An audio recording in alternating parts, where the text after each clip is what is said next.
आज हम डिस्कस करेंगे रिलायंस इंडस्ट्री के ऊपर और वो एग्जैक्टली जो कैंडल का हम इंतज़ार कर रहे थे वही कैंडल शूट अप हुई और वो कैंडल के साथ दो बड़े रेजिस्टेंस है उसको successfully with high volume break किया। और आज के मैंने बताया था कि ऐसी कोई कैंडल बने जो ये चीज़ को मतलब ऐसे जो लेवल को ब्रेक करके चैनल के अपर रेंज को भी ब्रेक कर देंगी तो हम मानेंगे कि करेक्शन ख़त्म हो गई। तो आप लोगों को दोस्तों ये वीडियो में यही बताने का करप्शन ख़त्म हो गई। अब एक चीज़ याद रखना, रिलायंस अगर ये जो टॉप जहाँ से वो गिरना स्टार्ट हुआ और उसमें समझो कि जहाँ से ये गिरना स्टार्ट हुआ एग्जांपल, और उसको समझो कि 20 दिन लगे एग्जांपल बता रहा हूँ, और यहाँ से अगर स्टार्ट हुई है नीचे और उसने 20 दिन से कम में अगर कट मार दिया तो समझ जाना आने वाले 8-10 साल में ये लोग कभी भी वापस आने वाला है नहीं। और ये रिलायंस का आखिरी भाव है और ये बेस्ट भाव है और ये अंडररेटेड स्टॉक है। रिलायंस की जो वैल्यू है ना उसके हिसाब से ये प्राइस बहुत ही कम है। ये परफेक्ट लॉन्ग टर्म लोगों के लिए दबा के माल लेने का टाइम है। लेकिन फिर भी अब मेरी कोई सलाह नहीं है, अपने एडवाइज़र से एक बार ज़रूर पूछ लेना। और हम टेक्निकल्स पे भी आते हैं दोस्तों। जैसा कि आप देख सकते हो फ्रेंड्स कि यहाँ पर ट्रिपल कम्बो करेक्शन ख़त्म करिए रिलायंस इंडस्ट्री में। अगर आप देखो तो ये WXYXZ, अब ये W के अंदर ABC पैटर्न बना, X के अंदर 3 वेव बनी, वापस ABC पैटर्न, वापस X के अंदर 3 वेव और ये ABC पैटर्न। और अगर आप देखो ना दोस्तों तो ये एक टिपिकली ये जो ट्रिपल कम्बो बना है तो ये एक बेसिकली अगर आप देखो ना तो इसमें जिगजैग करेक्शन हुआ है। और ये ऐसा करेक्शन बड़े स्टॉक में मिलना बहुत ही रेयर होता है और बहुत ही मतलब मिले तो उसको छोड़ना नहीं चाहिए।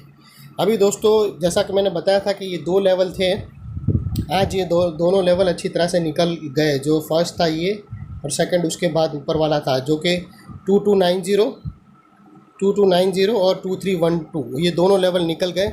अभी ये जो नीचे के लेवल थे ना वो कभी दिखने वाले हैं नहीं इतनी आसान, अनलेस एंड अनटिल। आपको एक चीज़ बता दूं कि अगर ये जो यहाँ से जो फॉल स्टार्ट हुआ है फ्रेंड्स, ये जो लेवल से फॉल स्टार्ट हुआ है यहाँ से जो फॉल्स, अभी समझो एग्जांपल ये इतनी सारी कैंडल बनी, ये डेली की कैंडल है। और एग्जांपल अगर समझो कि ये फॉल्स यहाँ से जो यहाँ तक का जो फॉल आया ना दोस्तों, ये इतना भयानक फॉल, अगर समझो ये फॉल के अंदर कम से कम समझो एग्जांपल ये 300 कैंडल बनी, तो अभी यहाँ से जो बाउंस आया है ना, अगर ये जो बाउंस आया और ये सस्टेनेबल और अच्छा बाउंस है तो इसको है ना 300 से कम कैंडल में इसका जो हाई ब्रेक कर देगा तो समझ लेना करेक्शन का बाप फिनिश, ये लॉन्ग टर्म का करेक्शन ख़त्म हो गया। और उसके बाद ये लेवल कभी तुमको टाटा बाय बाय हो गए। और उसकी दूसरी चीज़ आप लोगों को बता दूं फ्रेंड्स कि जो हिसाब से आज की कैंडल बनी है अमेजिंग है। करेक्शन तो ख़त्म हो गई, लेकिन अभी दोस्तों समझो एग्जांपल आज की कैंडल भारी बनी और उसके बाद दूसरी कैंडल भी बनी है, हफ्ता पूरा चला, अप्रैल का महीना पूरा ब्लास्ट हुआ, फिर उसके बाद कुछ हुआ और समझो कि ना उसने ये लेवल तोड़ने में एग्जांपल ये 300 कैंडल का एरिया था और समझो इसको तोड़ते तोड़ते उसको हो गए 350 या 310 हो गए, तो समझ लेना फिर से ये लो अभी भी एक्टिव है। तो फिर ये केस में क्या हो जाएगा आप लोगों को बता दूं कि ये पूरा एक W बना, मतलब ABC का W बना, ये फिर X बनेगा और फिर वापस एक बार नीचे आएगा। लेकिन ये जो दोस्तों ये इंपॉर्टेंट इन्फॉर्मेशन कोई नहीं देगा दोस्तों, मैं आप लोगों को बता दूं, ये जो मूव है ना यहाँ का जो अभी जो मूव स्टार्ट हुआ है इसको स्टैक करना है इसके कम टाइम में। एग्जाम्पल इसको समझो इसको 6 महीने लगे तो उसको 3 महीने या 4 महीने में उसको ब्रेक करना ही है। ये जो हाई है इतना जितना इस फॉल के अंदर जितना टाइम लगा ना उससे कम टाइम में उसको ऊपर का हाई ब्रेक करना है। अगर नहीं हुआ, अगर उसके हाई को ब्रेक एग्जांपल हाई को ब्रेक ही नहीं किया और उसके नीचे से घूम गया तो भी ख़राब है। हाई को ज़्यादा टाइम में ब्रेक किया तो वो फॉल्स है और वो फिर एक है एक्स वेव या फिर उसको बी वेव बोल सकते हैं। और फिर अभी नीचे की और एक डाउनफॉल आएगा और सी वेव आएगा। तो दोस्तों ये चीज़ है ध्यान में रखना, रैली है सब कुछ परफेक्ट है, लेकिन ये की पॉइंट है, ये आप लोगों को ऐसी मैंने मतलब खाली इतना अंडरस्टैंडिंग के लिए ना अपने जो मेंटरशिप्स के लिए इतने हज़ारों रुपए की फ़ीस देते हैं लोग, तब जाके उन लोग को बोलते हैं। तो ये चीज़ मैं आपको फ्री में बता रहा हूँ कि एकदम कॉन्स्टेंटली मॉनिटर करना ये एरिया से ये एरिया तक के, इसको कितना टाइम लगता है यहाँ से कवर करने में, इसका टाइम इससे कम होना चाहिए। अगर इससे ज़्यादा हो रहा है तो आप अपने एडवाइज़र से एक बार ज़रूर पूछ के यहाँ पर माल को अपने हिसाब से एडजस्ट कर सकते हो। दूसरी बात, अगर यहाँ से ऊपर निकल गया तो फिर मल्टी बैगर। और एक और आप लोगों को बता दूं कि एक सिर्फ जियो फाइनेंस की एक न्यूज़ है, एक जियो फाइनेंस की न्यूज़ ने तहलका मचा दिया, पूरी मार्केट को या खलबली कर दिया। जियो फाइनेंस एक छोटी कंपनी है तो बहुत बड़ी कंपनी, लेकिन अगर उसको जियो के हिसाब से और रिलायंस रिटेल से कंपेयर करो तो जियो फाइनेंस, रिलायंस रिटेल और जियो पर्टिकुलर इंडस्ट्री से बहुत छोटी इंडस्ट्री है। तो सिर्फ ये एक डीमर्ज हो रहा है तो उसने मार्केट को हिला दिया। सोचो जब जियो अलग होगा, रिलायंस रिटेल अलग होगा, तब मार्केट कहाँ पहुँचा देंगी। जब बोनस इश्यू होंगे तब कहाँ पहुँच जाएंगी, कहाँ भागेगा रिलायंस। अगर आप मोटा मोटी रिलायंस को लॉन्ग टर्म इन्वेस्टर इसको लेकर चल रहे हो ना, तो मान लेना आने वाले 5 से 7 साल में 10,000 तक जाएगा आराम से। कोई ऐसी मेजर प्रॉफिट वाली फील्ड हो ऐसी नहीं है जिसमें लोग घुसे नहीं है। तो दोस्तों ये चीज़ एक फंडामेंटल्स के हिसाब से मैं बता रहा हूँ। और दोस्तों आप लोगों को एक चीज़ शॉक बता दूँ कि रिलायंस रिटेल इतना वास्ट हो गया है। ये एक ग्रे मार्केट की कन्वर्जेशन है, ऐसा कोई मीडिया में ऐसा कुछ है नहीं, लेकिन जो ग्रे मार्केट में डिस्कशन हो रहे हैं, मेरे ग्रे मार्केट्स में बहुत अच्छी पहचान है। मेरे फ्रेंड्स हैं, उन लोग के पास रिलायंस रिटेल के स्टॉक भी है। आप लोगों को बता दूं कि रिलायंस की जो टॉप पे जब रिलायंस था तब उसकी मार्केट कैपिटल थी अराउंड 17 लाख करोड़।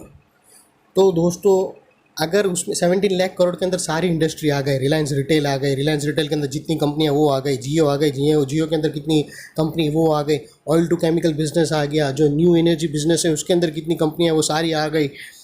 तो ये पूरा सब कुछ कॉम्बिनेशन करके 17 लाख करोड़ की उसकी वैल्यू थी।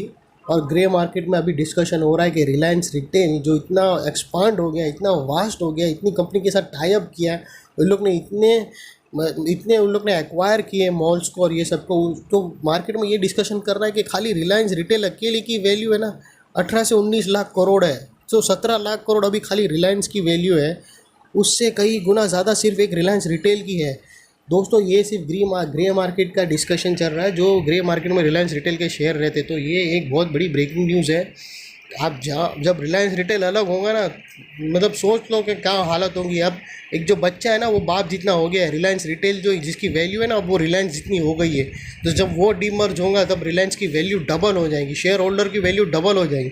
मतलब अगर रिलायंस रिटेल की एक्चुअल वैल्यू अगर देखो ना तो 17 लाख प्लस 18 लाख करोड़ अगर करो तो उससे मतलब 38-37 लाख करोड़ जितनी हो जाती है। तो दोस्तों ये चीज़ होती है और यही आप लोगों को बताना था। और दोस्तों हम डिस्कस कर लेते हैं कि आगे के क्या लेवल है। रिलायंस मेरा पर्सनली, मैं गुजरात से हूँ और मेरा ये मेरी बेस्ट होल्डिंग कंपनी है। इसमें मेरी बहुत अच्छी खासी क्वांटिटी है, लॉन्ग टर्म से है। और अभी हम टेक्निकल्स के ऊपर बात कर लेते हैं। तो दोस्तों अभी कोई शक नहीं कि है ना ये लेवल फट से मार्केट इसको उड़ा देंगी यहाँ से। और दूसरी एक चीज़ आप लोगों को बता दूँ कि इसका जो नेक्स्ट लेवल है, अभी जैसे देखो अभी दुश्मन है ना वो दोस्त बन जाएगा, जो रेजिस्टेंट है वो अभी सपोर्ट बन जाएगा।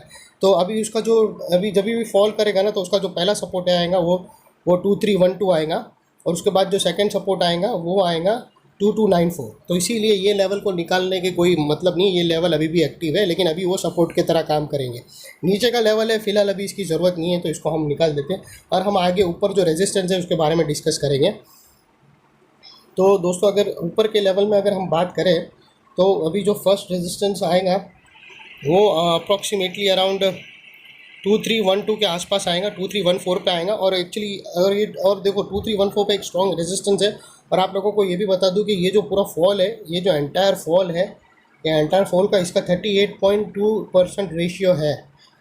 तो ये एक पॉसिबल रिवर्सल भी हो सकता है, लेकिन आप लोगों को बता रहा हूँ फिलहाल अब लग नहीं रहा है जिस तरह से आज की कैंडल बनी है। तो यहाँ पर एक स्टीफ रेजिस्टेंस रहेगा दोस्तों। फिर उसके बाद अगर निकलेगा तो उसके बाद सेकंड रेजिस्टेंस आएगा, वो आएगा 2445। इसका जो सेकंड रेजिस्टेंस है, जिसको मैं दोनों को रेड कलर में कर देता हूँ, ओके।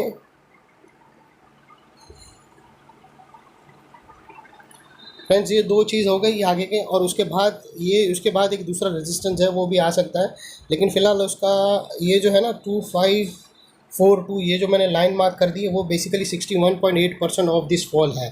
तो यहाँ से भी एक बहुत बड़ी चीज़ टर्नओवर हो सकती है। लेकिन इतना याद रखना कि अभी सब लोग के दिमाग में यही होना चाहिए कि ये 61.8%, ये जितना भी ये रिट्रेस लेवल यहाँ से आएगा उसको तोड़ते रहना चाहिए। 38.2% टूटना चाहिए, 61.8% टूटना चाहिए। फिर उसके बाद अगर समझो 68.1% का टूटा नहीं और यहाँ स्ट्रगल कर रहा है बहुत, फिर वहाँ से नीचे आ गया तो फिर वापस फिर वो एक्स बनेगी और आगे वाई आगे फिर जेड बनेगी। मतलब ये बेसिकली इन शॉर्ट ये ए बनती है, फिर ये बी बनेंगे, फिर नीचे एक सी बनेंगी, तो वो 1800 के लेवल तक भी जा सकती है।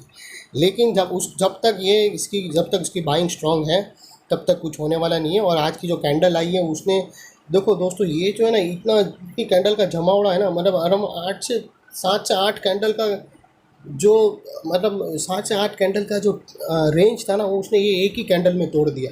यही एक पहचान होती है इम्पल्स की। इम्पल्स इतनी स्ट्रांग होती है, इतनी बड़ी होती है, और गैप भी उसका एक पहचान। आज देखो तो गैप के साथ ओपन हुआ है और साथों साथ उसने 5-6 कैंडल को एक साथ खा गया है। तो ये एक इम्पल्स की, और जहाँ इम्पल्स स्टार्ट होती है वहाँ करेक्शन नहीं आता है। जब अगर ये इम्पल्स है तो ये सारे 38.2, 61.8, 78% सबको ब्रेक करेगा। और इसका जो यहाँ का जो हाई है वो उसको कम टाइम में ब्रेक होना चाहिए। तो दोस्तों ये थी इन्फॉर्मेशन। अगर अच्छी लगी तो प्लीज़ मेरे चैनल को लाइक करना, शेयर करना, सब्सक्राइब करना। Thank you.